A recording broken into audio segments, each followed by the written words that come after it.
आपलं स्वागत आहे।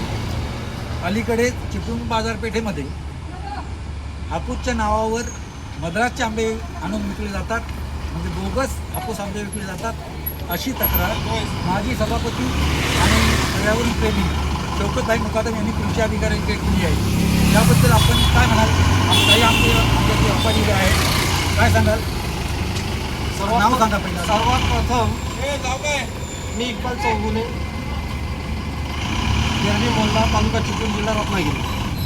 मी अनेक वर्ष इथे धंदा करत आहे आणि सर्वात प्रथम मी तुमचं आता चॅनलचं स्वागत करतो।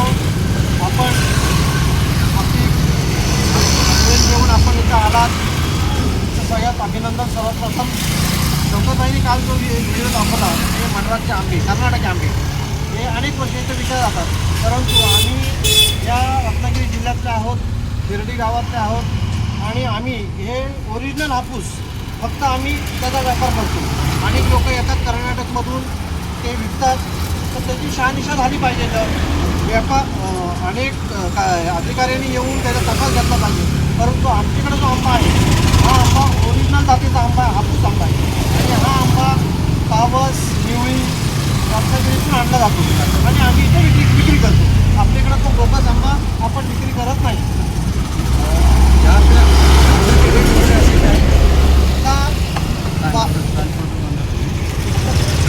बाजारामध्ये अनेक जास्त भाव आहेत, परंतु आपल्या इथे 500, 400, 600 ह्या डझनच्या भावाने विक्री करतो। तसंच केसरी आंबासुद्धा आपल्याकडे आहे। केसरी आंबा हा 200 रुपये, 180, 150च्या दराने विक्री केलं जातं किलो। अच्छा, म्हणजे शौकतभाईंनी जी तक्रार केलेली आहे ती योग्य आहे?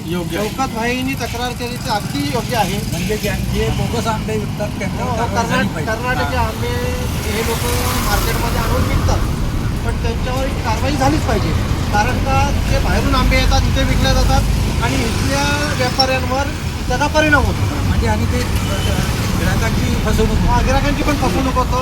आपल्याकडे जो हापूस आंबा आहे हा गोरगरीब जनतेच्या मुखी लागेल त्या भावाने आपण विक्री करतो, गोरगरीब खाऊ शकतात, परंतु तिकडनं बोगस आंबा आणला जातो, तो दिशाभूल केली जाते असं।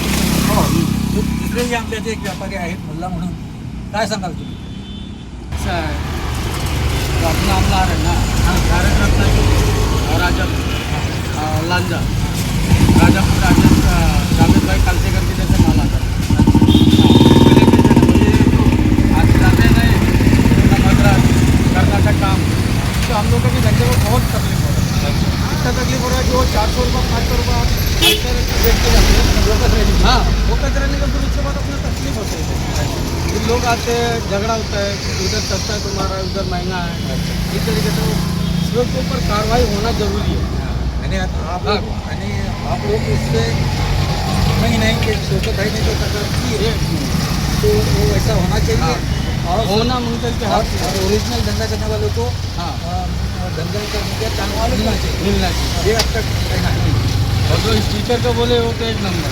शौकतभाईंचं बोलणं योग्य आहे। हां, एकदम तक्रार त्यांची 100% बरोबर आहे। काय माहिती, इथले जे स्थायिक व्यापारी आहेत त्यांच्यावर कुठेतरी परिणाम होऊ नये हा कसा सालाबादप्रमाणे धंदा आहे। यावर्षीसुद्धा हा आंबा ज्या पद्धतीने यायला पाहिजे होता त्या पद्धतीने गारपीट पडल्या असल्यामुळे संपूर्ण आंबा जो आहे तो गळून गेलेला, मोर वगैरे गळून गेला, चांगल्या पद्धतीने आंबा आणला नाही। तरीसुद्धा कर्नाटकडून आंबे येतात आणि इथं बाजारामध्ये विक्री केली जाते, त्यामुळे इथल्या स्थायिक जे व्यापारी आहेत त्यांच्यावर त्या विषयाचा परिणाम होणार आणि होतोय। तेव्हा तुम्ही तुमच्या चॅनलला मी विनंती करीन की जास्तीत जास्त हा व्हिडिओ आपण दाखवा। मी तुमचं सुरुवातीला तुमचं अभिनंदनही केलं आहे आणि दुसरी गोष्ट आपण या विषयाची शहानिशा व्हावी तुमच्या चॅनलवर दाखवायची आपणास मी विनंती करतो। म्हणजे लोकांना जागरूक करण्याचं काम तुमच्या चॅनल जागरूक करण्याचं काम तुमच्या चॅनलमार्फत होईल अशी अपेक्षा मला। आपण या दोन आंबा व्यापाऱ्यांकडून इथं जाणून घेतलं। शौकतभाईने जे काही मुद्दा उठवलेला आहे तो योग्यच आहे आणि खरोखरच कृषी अधिकाऱ्यांनी त्याचं सर्वेक्षण करावं आणि जे बोगस हापूस आंबे विकत आहेत त्यांच्यावर। आपण पाहत होता कोकण समाचार न्यूज चॅनल। जलद गतीने घडामोडी पाहण्यासाठी कोकण समाचार न्यूज चॅनलला लाईक करा, सबस्क्राईब करा. धन्यवाद.